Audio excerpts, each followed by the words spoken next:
The richest people in the world buy the craziest, most unique, and sometimes useless houses? These are the most expensive homes that billionaires own.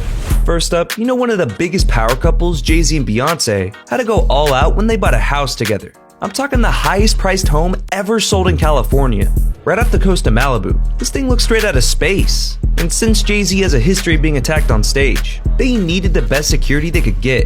And that's why they got bulletproof windows everywhere just to protect him. If you're a creep with the drone, you could see their 4 outdoor swimming pools. Though I'm not sure why they need all that when they have their own private beach. This thing also has a full basketball court, spa, and gym. Altogether, that makes this mansion over $200 million. That's more than Travis Scott's entire net worth. This next house, though, wanted to take Jay-Z's title for the most expensive home sold, because the developers listed this Tony Stark-looking home for $500 million. This place is the biggest modern home in the US, 105,000 square feet, like the Fresh Prince. It's located in the hills of Bel Air. For a project like this, you'd assume they had a buyer lined up, but no. Billionaires didn't really want to buy it, because it's filled with some weird-ass rooms, like a room dedicated to jellyfish and another to candy. But it does have some cool stuff though, like a whole ass nightclub, a beauty salon, 5 pools, and an outdoor running track. I mean, you could live here completely isolated from the world. Even though the place seemed amazing, no one was biting at that price. But right before the owners were about to go bankrupt, they were saved by the Fashion Nova CEO Richard Sagian, worth $1.3 billion. He grabbed it for $141 million, $359 million less than the original price. Bro finessed the deal of a lifetime. But you'll never guess how much Richard Branson spent on buying an entire island. This Caribbean island is full of bizarre-looking animals, like flamingos and lemurs. It's also the perfect spot to practice his love for kite surfing. And even though his company's called Virgin, this place is so sick, there's no way a baddie would leave here as one. There's multiple villas, houses, hundreds of employees to tend to your every need. It's a gold digger's paradise, and you could actually book the whole island for yourself for the low price of $105,000 a night. Only Mr. Beast is going to be able to afford that. But you're not going to believe how much he actually bought the island for. Since he bought it back in the late 1970s before prices skyrocketed, it only cost him $180,000. Clearly he's made some money back, but there's no public figure for how much he spent upgrading the island since then.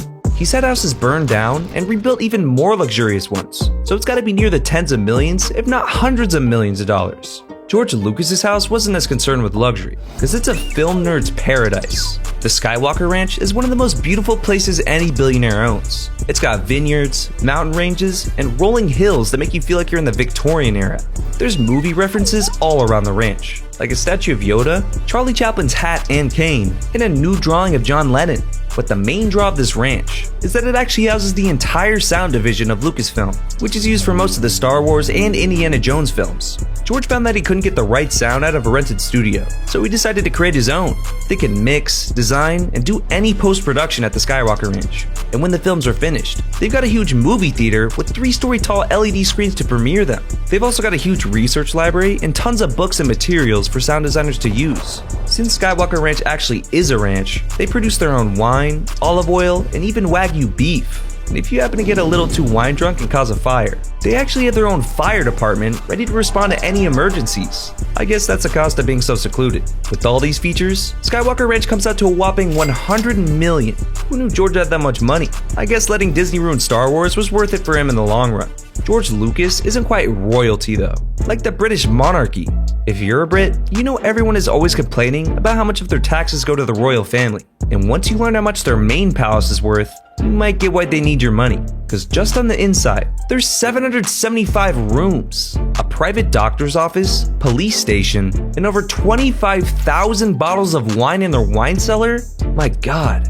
There's also secret tunnels to a bunker, in case the whole world goes into Mad Max mode. It apparently connects to all the main houses that the royals live in, like this one in the Prince's Quarters. Their ballroom can hold over 600 guests alone, and almost every American president has been there. For all of this, Buckingham Palace is worth over $5 billion. That pretty much makes every senior member of the royal family a billionaire. The palace is one of the most expensive mansions in the world, but there's other rich dudes all around the world, not just in the West, like Mukesh Ambani in India. He's worth over $111 billion. So he went all out when he bought a house in the heart of Mumbai. It's a tower called Antilia, and it's got over 27 stories, reaching 568 feet in the air. I mean, look at this thing. And it's even bigger on the inside. There's 6 lower levels with space just for 168 cars, and the top 4 floors are all dedicated to vertical gardens. It's got a 50-seat movie theater, an ice room with artificial snow, and crystal chandeliers everywhere. This house is so big, they need 600 servants just to maintain the damn place. It's also designed to be able to withstand a magnitude 8 earthquake, even though it looks straight up like a Jenga tower waiting to fall. All this together makes Ambani's residence worth over $2 billion, but at least we know who owns it. One of the craziest mansions in the world has kept its owner secret, although we might have a good idea of who it is. It's a bit of an older one, with Georgian-style architecture, but it's still extremely nice on the inside and has unholy amounts of land. Even though the pool on the outside is massive, it's never really used since the place is mostly uninhabited. It's believed that this place is owned by one of Putin's closest advisors, Andrei Guriev. He's worth around $5 billion from selling fertilizer. Yeah, a dude known for selling cow shit owns this place. Kind of a letdown. I was hoping it was Tupac's place. Bill Gates is a bit secretive about his house too. So much so that a tour of his house went for $35,000 at a charity auction. And even though it's super futuristic on the inside, it actually looks just like a cabin on the outside, which makes sense in the woods of Washington.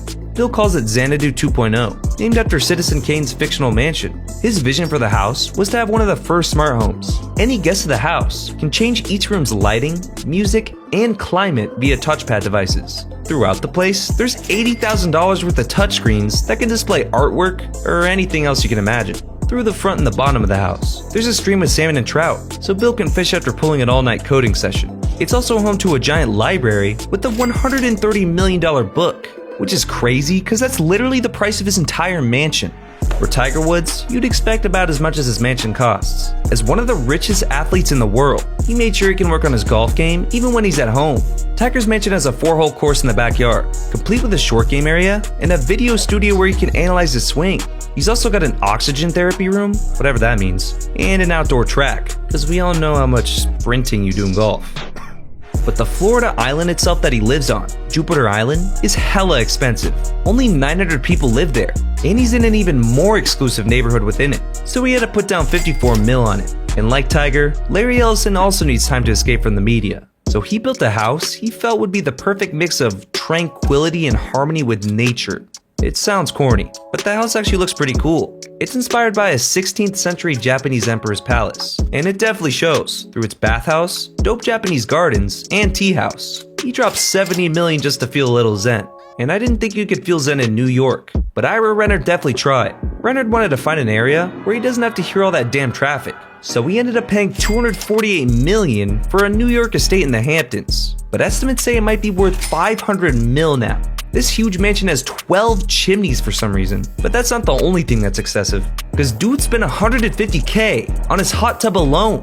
This is also the only home I've ever heard of that has its own power plant, I guess in case there's some sort of nuclear apocalypse. And apparently he's not the only one concerned with that, because Mark Zuckerberg's also prepared. He straight up bought a Hawaii doomsday city just in case. For years, he's been buying up over 14 acres of land to build a compound of mansions, tree houses, and tunnels. Under the surface is a 5,000 square foot shelter with a blast-resistant door and a lifetime supply of energy and food.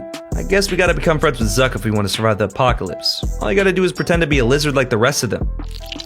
But Angelina Jolie and Brad Pitt aren't worried about all that. When they were married, they went in together on this lavish French mansion. On the property, there's old houses dating back to the 17th century. It also, for some reason, has a recording studio where Pink Floyd recorded part of the wall. But the real reason they purchased it was for the 500 acres of vineyards. It makes some of the highest quality rosé wine and continues to make money year after year. So when they got divorced and Angelina sold off 50% of the place, Pitt was pissed. It said in her contract that selling was off limits, and he sued for every penny. I'm talking a $250 million lawsuit, because they originally bought the place for $160 million, but the winery itself has generated over $500 million. But to the Saudi family worth over $1.4 trillion, those are peasant numbers, because they own multiple palaces worth over $500 million. Inside of one, they got a private zoo for all types of exotic animals. And since Saudi Arabia is a boiling hot desert, they've got snow rooms to experience winter. They also have their own underground beaches and caves inside of the palace. Talk about not having to leave your house ever. Since Saudi Arabia isn't as beautiful in itself, they have to add things like that.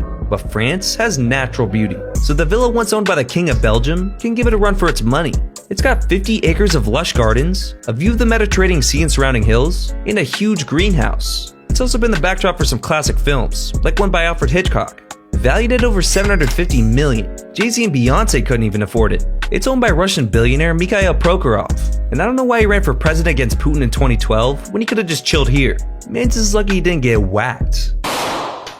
Even though Taylor Swift is rich enough to fly her private jet from bathroom to bathroom, her house isn't exactly as large as you expect. She does have 7 other mansions to her name, but she paid for her biggest Beverly Hills mansion in cash, which is even more crazy when you learn how much it cost. Previously owned by film producer Samuel Goldwyn, this place has the status of a historical landmark, making it an absolute headache to renovate. Taylor actually wants to restore it to its exact glory from 1934, where it held parties for Hollywood's biggest stars, so it's got a whole Great Gatsby theme to it. But it also includes an Italian pool, tennis court, and screening room, costing Swift a slight $25 million.